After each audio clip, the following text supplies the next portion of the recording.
Hello guys, please subscribe to my channel and don't forget to click the bell button. Thank you.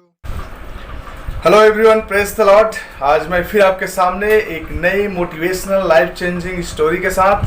मैं आशा करता हूँ ये कहानी आपसे बातें करेंगी और आपके जीवन में काफ़ी प्रभाव डालेंगी। दोस्तों, एक गांव में एक साधु बाबा रहते थे और बहुत ही प्रसिद्ध थे।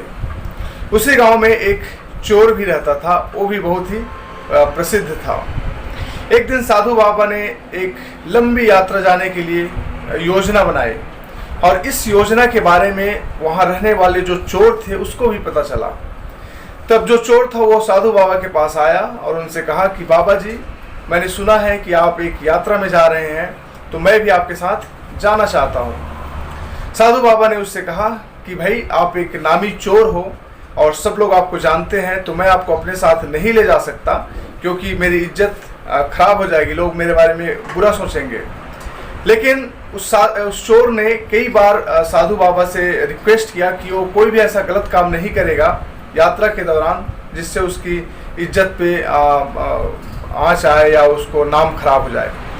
तब बहुत जिद करने के बाद साधु बाबा उसकी बातों को मान गए और उसको अपने यात्रा में ले जाने के लिए तैयार हो गए। कुछ दिन के बाद यात्रा शुरू किया दोनों ने और यात्रा चलते चलते गए। जाते जाते एक गांव में पहुंचे जहां अंधेरा हो गया।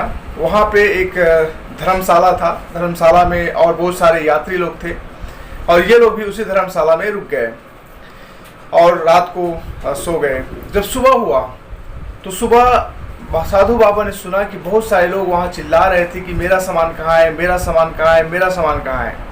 फिर थोड़ी देर के बाद सभी को अपना अपना सामान मिल गया। साधु बाबा के समझ में नहीं आया कि हुआ क्या। फिर इस बात को इग्नोर करते हुए, नज़रअंदाज करते हुए दूसरे दिन का यात्रा उन लोगों ने शुरू किया। दूसरे दिन भी जाते जाते गए। फिर शाम हुई और एक नए गांव में पहुंचे। वहां भी एक धर्मशाला था। धर्मशाला में रुके जहां और बहुत सारे यात्री लोग थे। फिर रात में सब लोग सो गए। सुबह उठा तो फिर से साधु बाबा ने वही शोर सुना। लोग चिल्ला रहे थे कि मेरा सामान कहाँ गया, मेरा सामान कहाँ गया। फिर थोड़ी देर बाद सभी को सबका सामान मिल गया।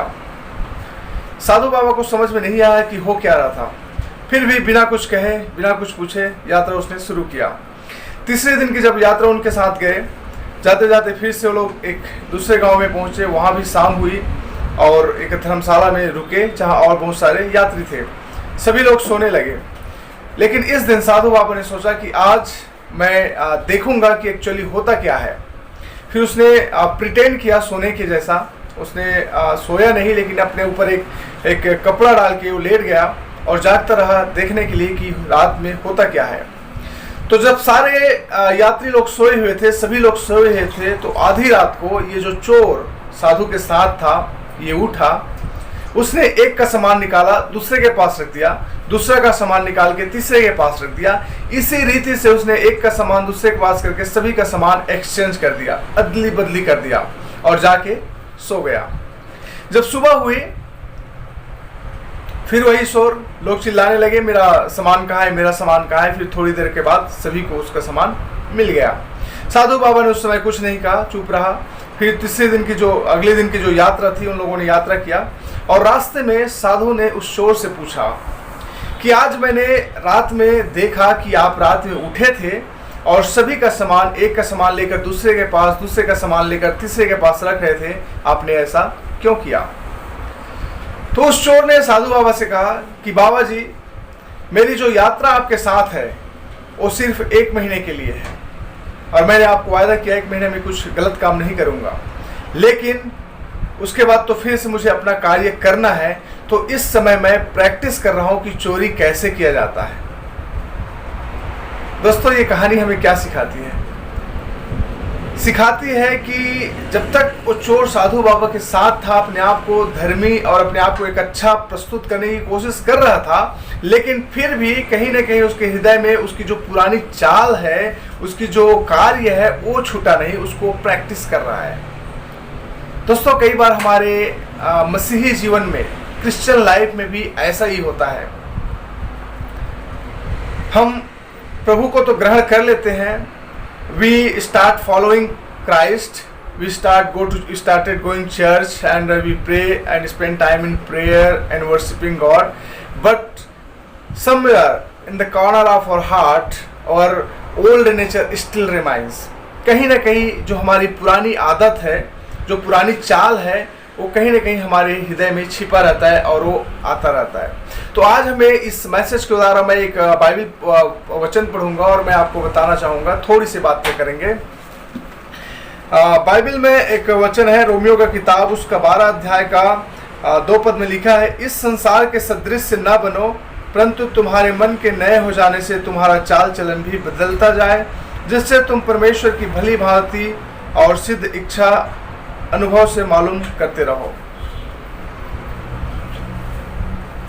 दोस्तों, ये वचन हमें सिखाती है, परमेश्वर का वचन कहता है कि renewing of your mind.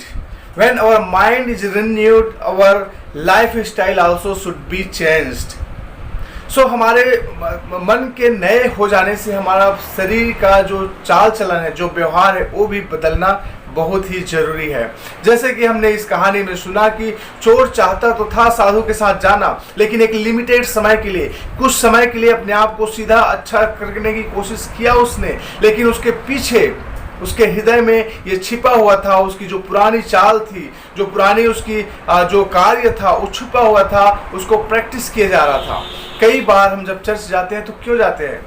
Special occasions में. कुछ ऐसे लोग हैं जो चर्च जाते हैं जब क्रिसमस हुआ या गुड फ्राइडे हुआ या रिजरेक्शन डे हुआ, ईस्टर हुआ या कोई अच्छा प्रोग्राम हो रहा है, तभी लोग चर्च जाते हैं. हम किस पर्पस से चर्च जाते हैं? अगर हम बीमार पड़ गए तो जाकर पास्टर से प्रार्थना करवाते हैं, कुछ तकलीफ हो गई तो चर्च में जाकर शेयर करते हैं, कुछ समस्या आ गई तो लोगों के साथ जाकर बात करते हैं. उसके बाद हम भूल जाते हैं, उसके बाद हम चर्च नहीं जाते, हमारी प्रॉब्लम चली जाती है, हम चर्च से जाना बंद कर देते हैं, हम प्रॉब्लम के लिए ही जाते हैं. लेकिन बाइबल बताती है कि हमारे माइंड के रिन्यू हो जाने से हमारा चाल चलन भी बदलता जाना चाहिए.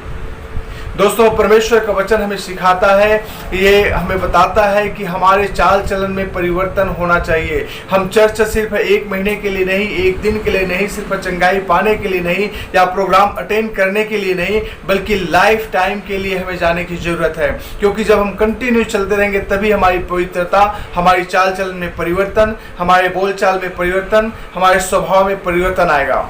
सिर्फ हम कुछ पल के लिए चर्च जाएंगे, स्पेशल ओकेशंस में चर्च जाएंगे तो हमारे जीवन में कोई परिवर्तन आने वाला नहीं है, हमारी लाइफ में कोई परिवर्तन आने वाला नहीं है. लेकिन अगर हम कंटिन्यू चर्च जाते रहेंगे, परमेश्वर के साथ संगति करते रहेंगे, बाइबल पढ़ने में, प्रार्थना करने में, लोगों के साथ संगति करने में अगर हम समय व्यतीत करते रहेंगे, तभी हमारे जीवन में परिवर्तन आ सकता है. और परमेश्वर यही चाहता है दोस्तों कि हमारे माइंड के रिन्यू हो जाने से हमारे चाल चलन में भी परिवर्तन आना चाहिए.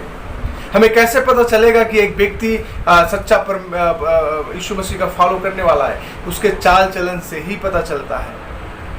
जैसे कि हमने कहानी में सुना, ये व्यक्ति साधु के साथ तो था, लेकिन चाल चलन में कोई परिवर्तन नहीं था, वो पुराना चाल में ही था. कई बार लोग चर्च तो आते हैं, लेकिन उसके चाल चलन परिवर्तन नहीं होते. बाइबल भी पढ़ते हैं, चर्च में भी आते हैं, प्रार्थना भी करते हैं, लेकिन कहीं ना कहीं उसके हृदय के किसी कोने में उसका पुराना जो चाल है, पुराना जो उसका व्यवहार है, वो छिपा रहता है. और जैसे ही मौका मिलता है, उस चाल को, उस चलन को वो शो ऑफ करता है, वो दिखा देता है. तो दोस्तों, ये सिर्फ हमारे किसी को दिखाने के लिए चर्च जाने की जरूरत नहीं है, किसी को दिखाने के लिए बाइबल पढ़ने की जरूरत नहीं है, किसी को दिखाने के लिए प्रार्थना करने की जरूरत नहीं है, बल्कि आप परमेश्वर को दिखाने के लिए करिए.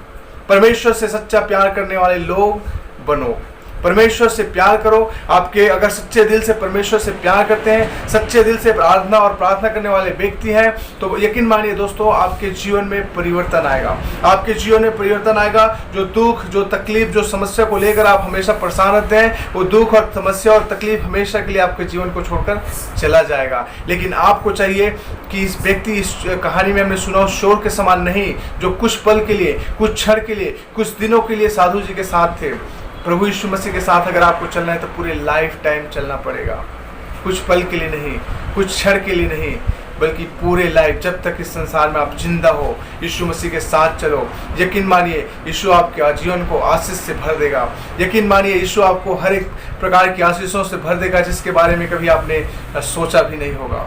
मेरे दोस्तों, मैं विश्वास करता हूँ ये कहानी आपसे बातें की होंगी। एक बार फिर से मैं रिमाइंड दिलाना चाहता हूँ कि हमारे माइंड के रिन्यूड हो जाने से हमारा चाल चलन में भी परिवर्तन आने की ज़रूरत है।